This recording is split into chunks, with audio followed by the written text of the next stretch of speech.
સવારના નાસ્તામાં ગરમા ગરમ અથવા સાંજ માટે એકદમ હેલ્ધી ટેસ્ટી અઠવાડિયા સુધી ખવાય તેવા આપણે થેપલા બનાવીશું, એ પણ ગ્લુટન ફ્રી. એના માટે આદુ મરચાં લસણની પેસ્ટ કરીશું.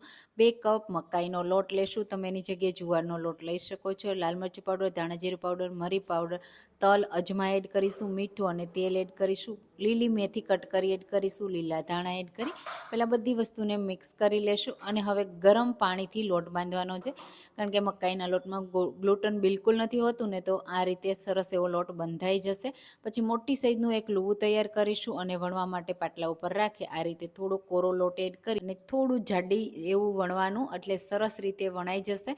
અને સાઈડથી ફાટે ને તો કોઈ ટેન્શન નથી. આ રીતે કોઈ પણ કટર કે કોઈ પણ પ્લેટ લઈ લે અને એનાથી કટ કરી લેવાનું. હવે તવા ઉપર આપણે થોડું આ રીતે એડ કર્યા પછી તેલ કે ઘીથી શેકી લેવાનું. આ થેપલા છે ને એ તમે 8 દિવસ સુધી ખાઈ શકો.